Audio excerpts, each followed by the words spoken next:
Welcome. Please take your seats. Sit down.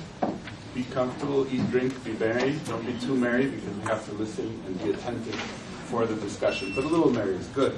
I'm Claudia Lomnitz. I'm a professor here in the anthropology department, and I'm delighted to be with you today, launching really the first activities of Columbia's new Center for Mexican Studies. So I wanted to welcome you all to this series. Over in the back, next to the champagne is meant to lure you to this particular item, which is the program for this month's, for this semester's conferences, talks, workshops. I gave the new tradition that we're instating today the name of Mexican Mondays because I thought that it could be like a twin interesting thing. The first is that it's a play on the San Lunes, that is the problem of not arriving or arriving to work on Monday because of one's hangover from the Sunday. So it's an interesting sort of American subversion of the San Lunes, since we're going to be using the Monday for reflection rather than simply for nursing our hangovers. And the second comes from my work on death in Mexico, which is reviving the old church practice of Soul Mondays, Lunes de Ánimas. Since, in my view, purgatory is the paradigmatic figure of the Mexican Republic since its inception, actually, it struck me that using Mondays as a time for reflection on the nation was an appropriate thing.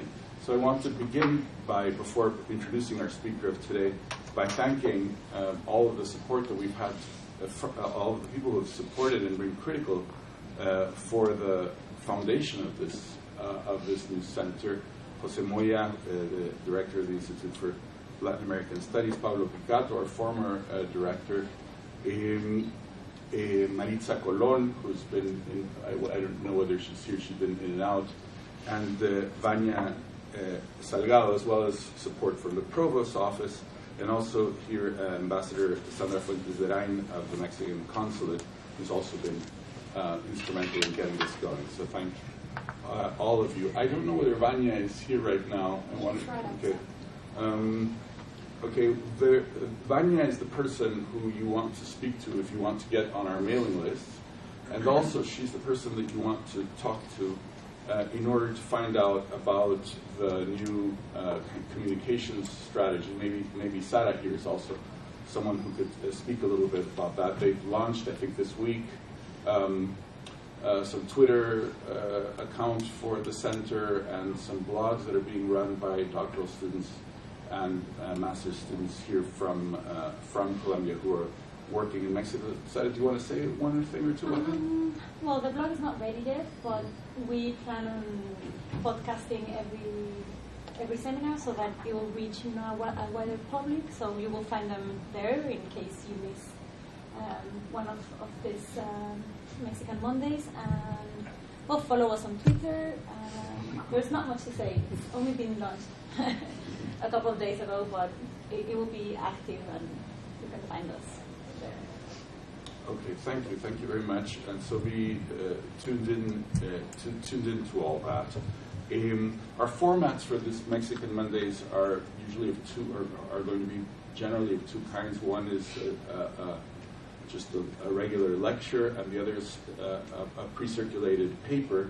Rubén, in this instance, is going to speak relatively briefly, about a half hour or so, and then open up for discussion in the spirit of launching this series as a genuine workshop and space for discussion. So let me begin then with a brief presentation of our speaker, Rubén Gallo. I think it's truly an auspicious thing for the center that we can launch this speaker series with Rubén as our initial guest. Rubén Gallo is a professor of literature and director of Princeton's remarkable and, to my mind, exemplary program in Latin American Studies. He trained in the U.S. He has a BA from Yale and a doctorate from this institution in comparative literature.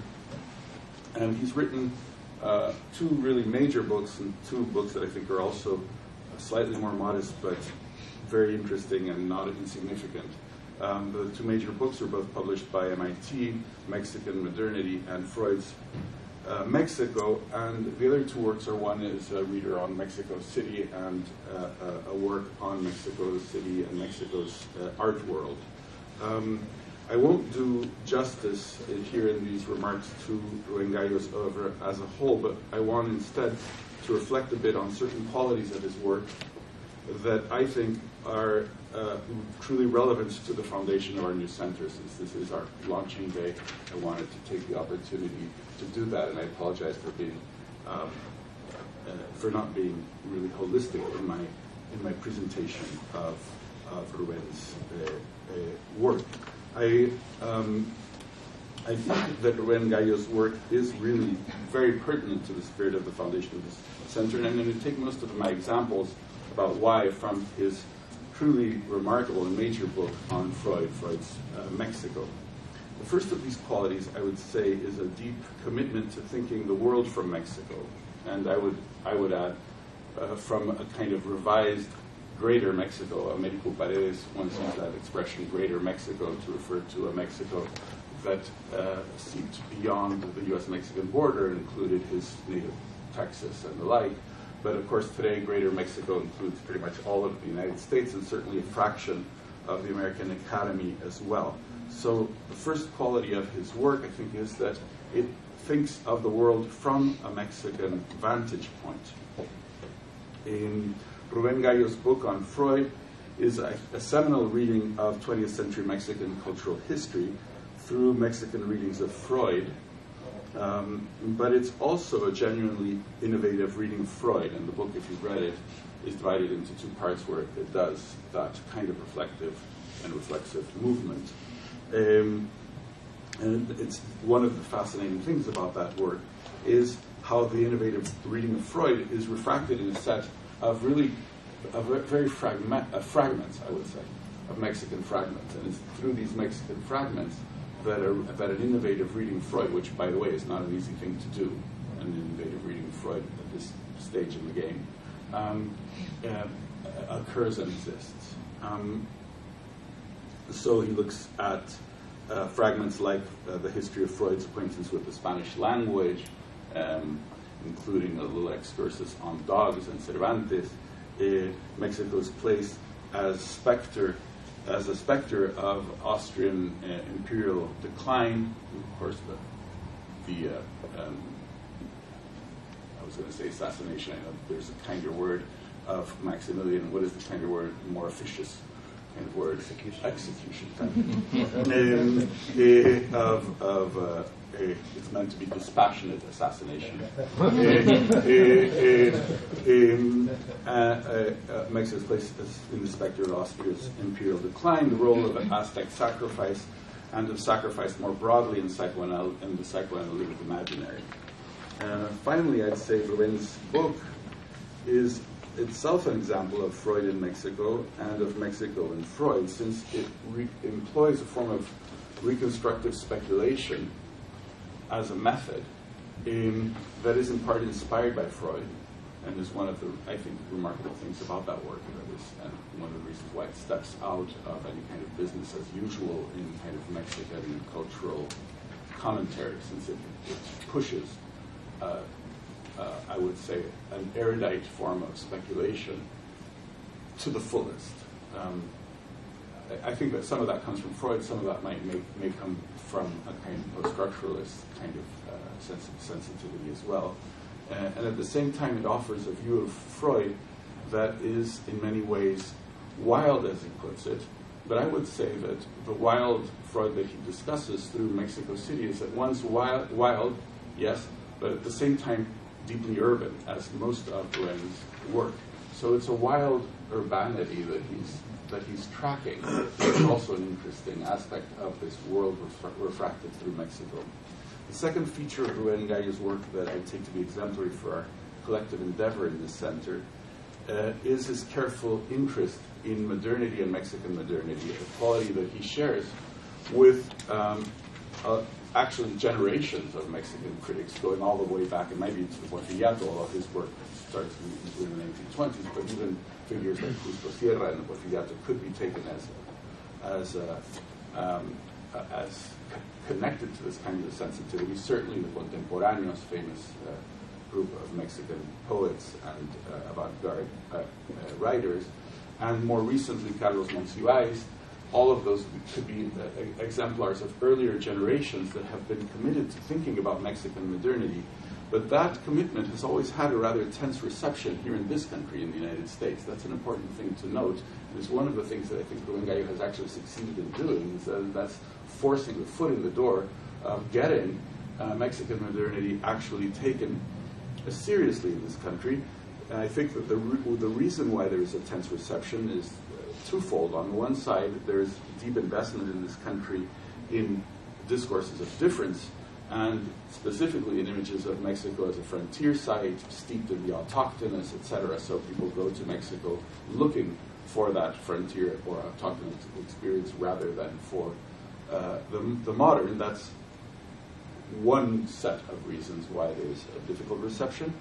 The second is that more recently there is, of course, a lot of Americans who are interested in the Mexican modern as well, Latin American modern, but there tends to be a rather paternalistic attitude in the interest very often, which has to do, I think, with the nationalization of the modern in this country, as if somehow the United States owned it. And true, the United States has, a lot of stuff has been invented in the United States, no arguing with that.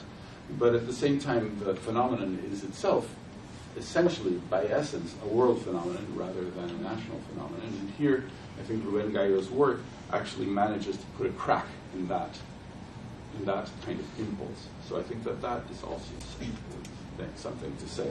The final quality that I wanted to mention, that I think is significant, again, for our collective endeavor, is what I see in not only in his written work, but also in his work at Princeton in the program for Latin American Studies, which is a kind of ecumenical appreciation for Mexican culture and society. And his work is even-handed, which is really quite rare, in treating very dissimilar figures. In the Freud book, for example, Salvador Novo, Octavio Paz, Samuel Ramos, they all get serious attention, and I would say a certain appreciation. I think that this extends more broadly to a kind of attentiveness to the creative novelty of Mexican life, and particularly of its urban form. So for these reasons, I think that he really is a person to launch this series of Mexican Mondays. I wanted to ask you all to join me in welcoming Rubén Gallo today, and he's going to speak from his forthcoming book, which is appearing, I believe, in the spring, on Marcel Proust in Latin America. So welcome. Thank you.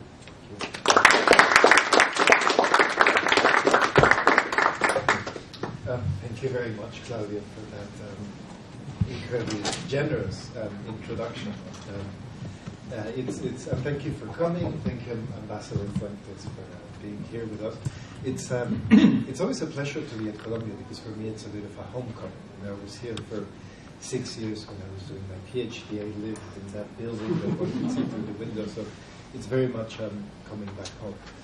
I apologize because I'm just getting over a cold, so I'm not in my most energetic state, but I hope I can still manage to engage in a conversation about Proust's Latin Americans. So, as Claudio mentioned, this talk, which will be very brief, is taken from my book, Proust's Latin Americans, which is coming out in June from Johns Hopkins University Press. And after this book on Freud's Mexico, which Claudio so generously discussed, I wanted to do the same experiment with Proust. I was very interested in a certain game of thinking, well, on the one hand, how does reading Freud or reading Proust look from Mexico? But also to try to think of the opposite and try to think of how these figures were influenced by Mexico, Mexican intellectuals, Mexican history, Mexican politics. In the case of Freud, the connections were historical. I was very interested in Freud as living in Vienna, in Austria-Hungary, And I was interested in Austria-Hungary's very long, deep, and complicated relationship with Mexico, which extends back to the conquest of Mexico under Charles V, the Habsburg. And then, of course, there's the episode of Maximilian, executed by the firing squad in 1867, painted by Manet. So I was very interested in thinking of Freud in this context. Freud was about 11, 12 years old when Maximilian was executed. He lived in a Vienna that had some Mexican treasures in some of its museums, including some feather work. The so-called headdress of Moctezuma, which now we know is not Moctezuma's, thanks to, in part, to Alessandra's research. So I was very interested in trying to see how we could read a certain Freud that would look different. And after that book, I'm very interested in doing a similar operation with Proust. In many ways, it was more challenging. I think also because the Proustian corpus tends to just extend beyond any kind of boundaries. Proust spent most of his life writing, and in the midst of this terrible anxiety, that this project just seemed formless and it had no boundaries, it didn't seem to have an end. And it was finally his death that put an end to it. But I think if he hadn't died, he would have kept changing, probably growing, becoming more longer and more complex. And I was very afraid that the writing of this book was becoming that. So it's a book that gave me a lot of anxiety. It's a very Proustian exercise. So what I decided to do for this book was actually a very simple operation. I was very interested in the group of Latin Americans who were close to Proust, that Proust was in correspondence with. So I had some documents to look at, some letters that I could read. And then I was interested in larger questions of how did these Latin Americans influence his life, his work, how do they appear in his novel, did they shape his view of foreigners? And this is actually a larger question that became very important for me in the book.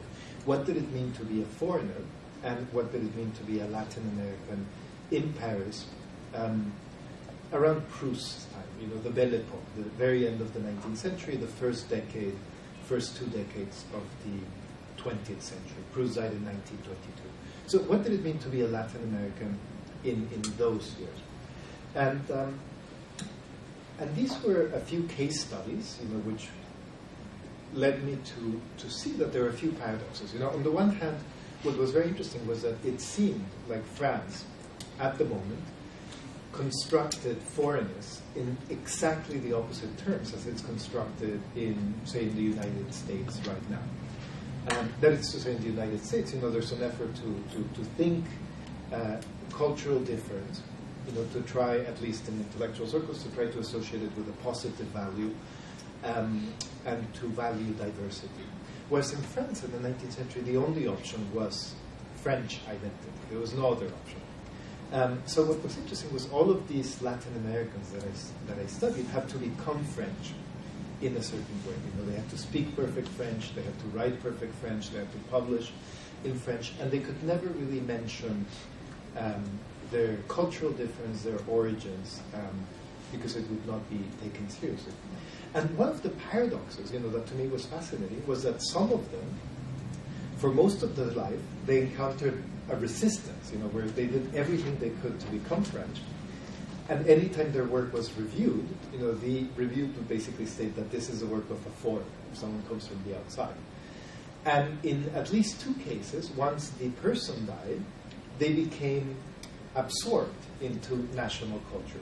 So, let's talk about who they are. But for example, Reinaldo Hahn, who was probably the closest friend, the only lover that we know Proust had, who was from Venezuela. For most of his very long life, he composed these works that he presented at the Paris Opera and many other concert halls. And especially in the beginning, the reviews were quite harsh. They called him an exotique inconnu, an unknown exotic, and a little Venezuelan and whatnot. Now, what's interesting was that after his death, the cultural difference was completely forgotten, and these days he's just considered a French musician in France, which actually Kristeva has written about in her book, Strangers to Ourselves. And she's very interested in the way that certain figures like Cioran or Beckett or UNESCO once they achieve a certain level of fame, France is a culture that appropriates them and is very happy to have them as part of the national pantheon. So, these are some of the ideas that I was playing with. I was very interested in this question of cultural identity and what it meant to be a foreigner, a Latin American in France. And let me just say one more thing before I dive into something more concrete. There's actually a theory of foreignness in Proust's novel, which I found fascinating. And Proust was someone who did not know the experience of being a foreigner. He always lived in Paris. He traveled very, very little. He was in Venice a couple of times. He was in Switzerland, in Germany. That's pretty much about it. He was someone who barely left his neighborhood in Paris. He didn't speak any other languages. He famously translated Ruskin without speaking English with the help of some of his Anglophone friends. So in many ways, one could think of him as the opposite of many of these Latin Americans who had actually traveled to Paris, who lived in Paris, who had to make a living in a different language and in a different culture. But what's interesting is in the novel, there's a fascinating theory of foreignness, which I write about in a section of the book. And Proust had this idea, which in one way it might seem completely wild or crazy. On the other, I think it makes perfect sense. And Proust's idea was that Latin Americans in Paris in his time are like Jews and like homosexuals. What does that mean? Well, it means these are a group of people who seem to be just like everyone else. They speak like everyone else, they look like everyone else, but there's something deep in their culture that is different, and that difference is eventually given away by a small pronunciation, by a small item that is mentioned or whatnot. And there has been much work done on this theory of Proust, comparing Jews and homosexuals. There's actually quite a corpus of work about that. But the association with Latin Americans is actually so subtle, it's just in a line, that in many ways that was the spark that detonated this project. I was very interested in that question. So what I thought I would do today is I would focus on Proust's Mexicans, and I was hoping to engage Claudio in a discussion about what this might mean for the way we think of the history of the construction of Mexican identity, the history of the debates about Mexicanness in the 20th century, which I think we've both written about, and I think I would very much like to hear your thoughts afterwards. So these Proust Latin Americans, who are they? Well, there's Reinaldo Hahn, the composer from Venezuela, who was Proust's only lover. There was Gabriel de Iturri, who was an Argentinian from Tucumán, who was actually the secretary and lover of Robert de Montesquieu, and a very close friend of Proust, especially when he got sick. He got sick with diabetes, and Proust called him my colleague in malady. And then Proust really felt that he could be close to him. There was this fascinating Cuban poet, José María de Heredia, the cousin of the Heredia that we all know, the poet of the Niagara. And José María de Heredia was a poet who was born in Cuba, in Santiago, and wrote only in French. All of his career was in France. He entered the French Academy. Even now, school children in France have to learn by heart some of his poems without ever thinking that he's Cuban. So that's what interested me about him. And then finally, there is Ramón Fernández. But today, I'd like to talk about Ramón Fernández and also about another Mexican in Proust circle, and then ask a few questions. So let me read a few remarks, and then we can go into the discussion. As is well known, Octavio Paz's Labyrinth of Solitude opens with a chapter called El Pachuco y otros extremos. And I've always been fascinated by the very Freudian gesture of this opening. That is to say, in a very Freudian move, the Mexican poet starts his book about Mexican identity with an inquiry into the limits of Mexicanness, with the analysis of a situation in which national identity approaches the point of dissolution. And to me, this is a really interesting gesture. It's a book about Mexican identity, the Labyrinth of Solitude. It doesn't start in Mexico City. It doesn't start with Cortés, with La Malinche. It actually starts in California with El Pachuco.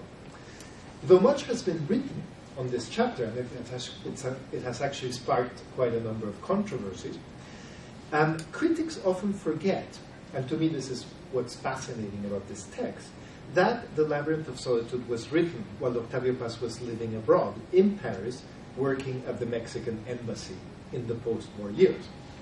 Like the Pachucos he analyzes, Paz was a Mexican living abroad in a foreign country, plunged into a foreign culture, and forced to live in a foreign tongue. In writing about the Pachuco, Paz was writing also about himself. The chapters question what remains of a Mexican when he is separated from nation, language, and culture applies both to Mexican Americans in California and to a Mexican poet living in post-war Paris. This is a question in many ways without an answer, that is to say, what remains of a Mexican once you take away nation, culture, and language. But a possible answer could be found in Freud's repeated assertion of his own identity as a godless Jew. You know, Freud was very interested in thinking of himself as a Jew who had no religion, who had no interest in any of the religious tradition, but there still was something fundamentally Jewish about his identity. So I'm interested in trying to use this to maybe think about these Mexicans living abroad. Freud's assertion of his identity as a godless Jew brings me to imagine the question of nationless Mexicans. Much has been written about the experience of Mexicans in the United States, a group to which a number of us in this room belong, but virtually nothing has been written about another episode in which Mexicans found themselves living in another country, separated from their culture. After the Mexican Revolution exploded in 1910, a small number of Mexicans emigrated to France. Many of them would remain there, living as Mexican citizens and giving birth to children who would also be, according to French law at the time, Mexican citizens. Some of these Mexicans in Paris included Porfirio Diaz, who left Mexico in 1911 to settle in the French capital, where he died in 1915. José Limantur, Diaz's Minister of Finance, who also left in 1911 and remained there until 1935. The Amor de Iturbe family, who had left before the revolution and stayed in Paris until the outbreak of World War II. One of the members of this illustrious family, Paola Amor de Iturbe, who was born in Paris in 1908, was the mother of Elena Poniatowska, who was also born in Paris in 1932. In addition to these well-known names, there were many other Mexicans living in Paris on the eve of World War I. Many of them had worked for Porfirio Diaz, others have moved for business reasons, others for cultural and artistic reasons, to live in the city that Walter Benjamin had called the capital of the 19th century. Marcel Proust, who died in 1922, could have crossed paths with some of these Mexicans living in Paris. His other acquaintances included many Latin American politicians, like the Venezuelan ex-president Guzman Blanco and the Argentinian general Lucio Mansilla. These were figures he often met at the salons. He was at dinners with them. So theoretically, he could have also crossed paths with Porfirio Diaz, with Limantur, even with Poniatowska's mother when she was a little girl. As Claudia said, I'm very fond of speculation, so this led me to speculate. But what would have Proust and Porfirio Diaz have talked about if they had met at one of these salons? And interestingly, there was actually a very hot topic they could have engaged in conversation. It turns out Proust had spent most of the Mexican Revolution speculating with Mexican stocks, buying stocks in Mexico City tramways, and then watching with great anxiety as the stock value plunged as the Mexican Revolution unfolded, presidents were assassinated, new caudillos rose to power, etc. And actually, Jesus was, I gave a talk about this some months ago, and what's fascinating is that Proust actually followed every single event of the Mexican Revolution. We have the correspondence, where he knew when Huerta came to power, when Carranza was assassinated. But the funny thing is, he only cared about this because it might affect the value of his Mexican stocks. But he was actually quite an expert, probably the greatest expert in his circle on the Mexican Revolution. So if he had met Porfirio Diaz, he would have, of course, wanted to engage former President Diaz on a conversation about the Mexican Revolution. the outcome, the possible outcome of this conflict, the perspectives for the value of his Mexico tramway stocks, etc. And I suspect that President Diaz might have not been so interested to revisit the Mexican Revolution, such a traumatic event for him, and he might have tried to stir the conversation into other more Parisian topics. Well, this is, of course, pure speculation. We don't have any proof that Proust and Diaz ever met, even though they could have. But the novelists did become quite close to at least two Mexicans living in Paris during this period. The first was the painter Antonio Lagandara, who had been born in Paris to a family from San Luis Potosí, and the critic Ramón Fernández, who was actually the son of Porfirio Diaz's ambassador to France, also named Ramón Fernández. I'm very interested in these two figures and in what they tell us about the extremes of Mexican identity, maybe the moment at which Mexican identity is threatened with dissolution. We can think of them as nationalist Mexicans who, like Freud's godless Jews, might retain in some way an essence of their identity.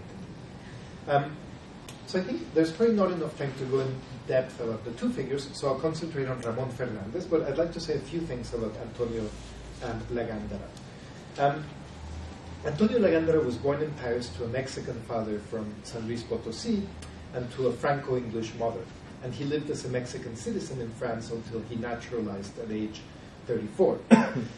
He studied at the École de Louvre. He had quite an important career as a society painter. And he belongs to the same group as Jacques-Émile Blanche, and he actually painted some of the same subjects as Jacques-Émile Blanche. Many figures in the diplomatic, aristocratic, and social world of Belle Époque Paris. He painted figures included Anna de Noailles, Elisabeth de Caramanchimay, Luisa de Mornay, all of whom were close to Proust, as well as artists and poets like Sarah Bernhardt and Paul Verlaine. Here you see a picture of, here you see a photograph of Lagandara in his studio with Gabriel de Iturri, the Argentinian friend of Marcel Proust. And part of the reason I'm interested in Lagandara, well, I'll say two things. Let me first say that the Proust was actually very attached to Lagandara, and when Proust was a young man, Jacques-Émile Blanche painted his portrait. Probably the most famous portrait of Proust, that's reproduced in biographies and even editions of his novels and whatnot. So this is a portrait by Jacques-Émile Blanche. Now, Proust, when he wrote his first unfinished novel, Jean Sainteuil, which is in many ways the draft of the Remembrance of Things Past, he does something very funny. He imagines that his portrait is painted, but not by Jacques-Émile Blanche, by Antonio Lagandara.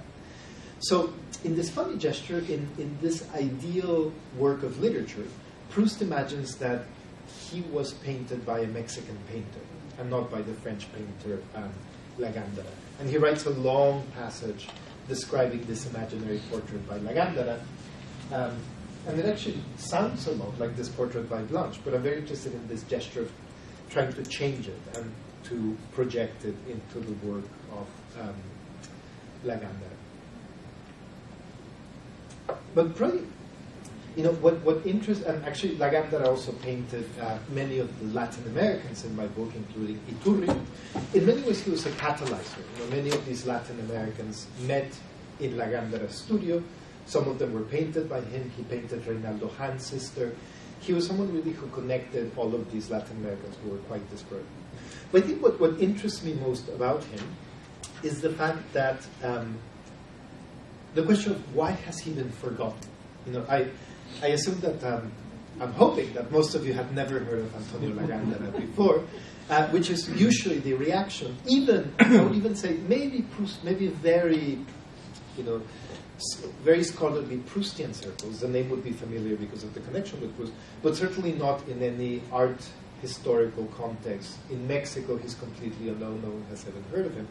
And I'm fascinated by this question. Especially Mexico is a country that is usually so proud of any Mexican who has a certain success abroad.